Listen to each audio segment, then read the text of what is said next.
Hey guys, what's going on? So I just wanted to do a player analysis following the first two NFL games of this season. And I am going to be breaking this down team by team. And I am going to do a little bit of a tier list format here. So starting off, wasn't too impressed with Lamar Jackson. Did lose a lot of weight to really up his speed and his mobility this year. So you did see a pretty good running outlook from him. I thought he just looked okay in terms of a passing perspective. Really thought he wasn't able to come in clutch and make some key plays when he needed to. So I think that's a little bit of a concern with him going forward, but still think he's an elite fantasy quarterback. And I think if anything, you just have a little bit of rust there, even with a lot of the rookie offensive linemen for Baltimore. So I definitely could see him and the Ravens offense progressing throughout the season. And then I think the big news here in terms of the new acquired Derrick Henry, nothing too much to really show from him in their first game. I would definitely say he had a slow start. Looked good in their first drive, having a rushing touchdown, but couldn't really get going with the ball. Not really a whole lot of big carries. It didn't seem like he was even on the field a whole lot. You also have the reception concern with him, whereas you have Hill out there even a good amount of the time. And I think he had some decent receptions for a running back. I don't think he really did enough to contribute to maybe the Ravens adopting a little bit more of a committee with their running backs, or for him to be even someone that could slide into a flex spot that you could pick up on your waivers. But I think Hill is definitely someone to look out for, and hopefully Derrick Henry can really turn it up a little bit more as we go throughout the season.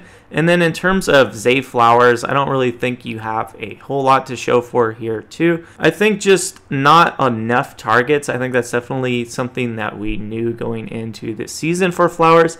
Even though you don't have a whole lot of reception competition in Baltimore, especially with only Bateman being the only other wide receiver option, but you just really didn't have too much of an upside for Flowers in this game. You could have a few instances of things going differently, such as him being open in the end zone in that last drive, and then the ball being thrown the opposite direction. So it's possible if he got a touchdown there, that definitely would have changed his fantasy points drastically for this week. So it's possible if a few instances like that go the other way, then you're having a little bit more of a crucial impact from Flowers in your lineup. And then I think a really huge thing about Baltimore right now is looking at their tight end situation.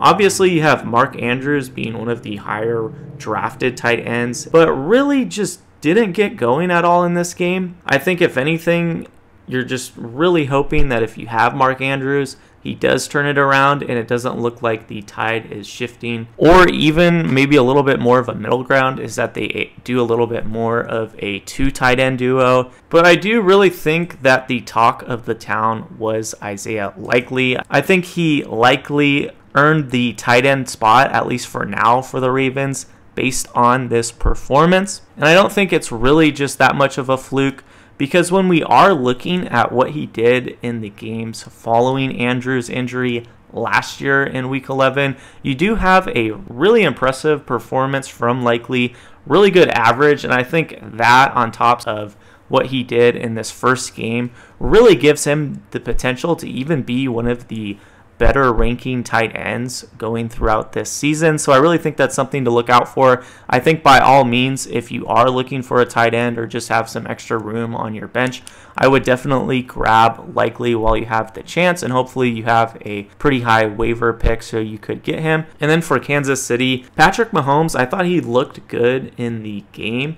I thought he looked good in key moments, but just didn't really do enough from a fantasy perspective. So I think while the Chiefs really still look like a Super Bowl potential team, in terms of fantasy, not too hot from this game. Did have that one interception. You also have a couple of dropped passes, which definitely hurt him. But I really don't think it's anything to be concerned about. You did have a lot lesser of a year for Mahomes in terms of a fantasy perspective for last year in the regular season. And I think he'll definitely be better than what he did in this game. And I think he'll definitely be better than what he had last year. But I don't think he's going to be too much of a standout fantasy quarterback. I wouldn't say he's going to be a top 3 fantasy quarterback finisher this year, but still really good to see what he can do going forward. And in terms of Pacheco, I'd say just a pretty decent performance. Looked good, I think, just due to the Kansas City offensive style, that he does have a little bit of a ceiling, but always has been really consistent. I think his points this week will likely be a good indicator of what his weekly average will be going forward. But I think, though, on the other end, you do have some pretty good receptions from him as well, and you did see an increase in the overall running percentage of Kansas City. So I think that's maybe something that they'll have going forward in terms of Kansas City just running a little bit more of a balanced offensive strategy overall and toning down the passing. But I think maybe that was just a strategy for this specific game. And in terms of Rashee Rice, definitely got that number 1 wide receiver spot last year because there wasn't a whole lot of options. In this game, I wasn't too impressed with him. I thought he looked decent. And in terms of these new acquires that Kansas City has gotten for their receivers, I think Rice is definitely going to be that short range guy for this year. And in my opinion, I think that definitely does hurt Rice's fantasy chances for this year. I would much rather have Worthy starting for me than Rice, given his electric performance, given his attributes and his potential for this season going forward. We definitely know Kansas City likes to throw the deep ball, and I think Worthy is definitely that guy for them. So I really think he's going to rack up a lot of points. You don't have a crazy amount of receptions for him in this game, so it's possible he doesn't always have that much of an upside, given you did have those touchdowns in this game, which really elevated his points. But I just think, really, given his speed and just looking at what he did, I think he is going to be a must-start wide receiver going forward. And I think if you were lucky enough or smart enough to grab him on your bench, he's definitely someone that could become one of your starting wide receivers or your flex. The other big thing here is really a slow start from Travis Kelce. Didn't really get going at all, maybe only 1 big reception that I could think of off the bat. I don't really think it's anything to be concerned about. I think if anything, he just didn't get the chance to get going this game. I think he definitely could have more of the standard Kelce performances in the future, but it definitely is worth noting that with all of these new wide receivers, maybe Kelce's target share just is really going to be hindered this year. And then in terms of the more recent game, starting with Green Bay, not too hot of a game for Jordan Love. I think he looked better in the beginning, if anything, and then kind of fell flat towards the end. And obviously, I think the big news is his injury in the last few minutes of the game. Hopefully, he is going to be okay, because that could have not only an impact on him if you have him as your starting quarterback or as your number 2 quarterback, but for the rest of the Packers players from a fantasy perspective, I think if he's out for the whole season, then everyone else's stock hurts as well. But I think just likely given the nature of the injury and the replay, it didn't look too horrible. So hopefully he's just at worst only going to miss a game or a few. And back in regards to just his performance, really think it was just satisfactory. If anything, I think that's being a little bit generous, but did have a fairly good year last year, so I think he'll likely finish around the same place he did then. And then you also have new running back for Green Bay, Josh Jacobs. And while I did think he had a slow start in terms of the first half of the game, I think he did come a little bit alive more in the second half, really was able to rally and turn in a decent fantasy performance. And I think it's still a little bit too soon to tell, but I think Josh Jacobs is definitely going to be a decent running back with good upside this season. But I think the real standout player here who really stole the show, I think, for the Packers overall was Jayden Reed. Because you have a lot of wide receiver options here, I think he really solidified himself as the clear favorite for Green Bay this year. And especially if Love is healthy, given this new injury, I think Jayden Reed is definitely a startable guy. I think a lot of people are going to be upset that they had him on their bench this week. And I think he's just extremely underrated even going into this game. Really looked electric in the jet sweep and had a lot of receptions. So I definitely could see him being projected to be a top 10 fantasy wide receiver from this performance alone. And in terms of the other wide receivers, I think you have Watson showing himself as more of the clear wide receiver 2 for the Packers. And I think he is definitely someone to hold on to, maybe as a bench spot from a fantasy perspective, just to see how it goes. I don't really think he's doing enough to earn maybe a flex or a wide receiver 2 spot in your fantasy lineup, but definitely still has potential. And then in terms of Doubs and Wicks, really not too much to show for this game, but we'll still have to see. In terms of the tight end situation in Green Bay, I think you have Musgrave being a little bit too overhyped last year. Really nothing to show in this. I think if anything, you have Tucker Kraft being the clear starting tight end in Green Bay, but I really don't think he also did enough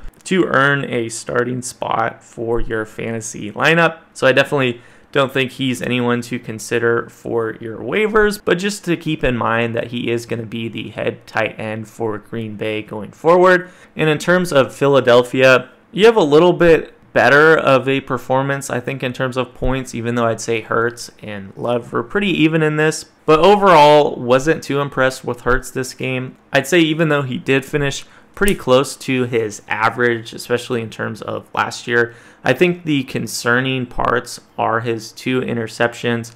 Hopefully that's just a little bit of rust, if anything. But really, I think the most concerning thing here is his lack of rushing yards. Just really wasn't able to get going. Hopefully that was more of just the Packers being able to contain him. Hopefully this doesn't become a trend, because that's really what elevates his fantasy points every week in the past. But maybe his rushing is just really turning into more of an effective way of scrambling, and with Saquon Barkley, which I think is the real standout here. Maybe you're just not going to have as much upside in terms of rushing from Hurts, but I think Barkley is really the one who deserves the most attention. I think out of anyone, he definitely had the most impressive fantasy performance in terms of just points alone. Obviously, all of those touchdowns really did it for him, but I think it's definitely exciting if you have Barkley this year to really see how he's going to do. And I likely think he's going to keep putting up these high numbers like this year. Definitely is going to be a really good catalyst for the Eagles offense overall, because he's really just such a dynamic playmaker. And I likely could see Barkley finishing on the top of the list for fantasy running backs this year. And in terms of receivers, pretty good performance from A.J. Brown.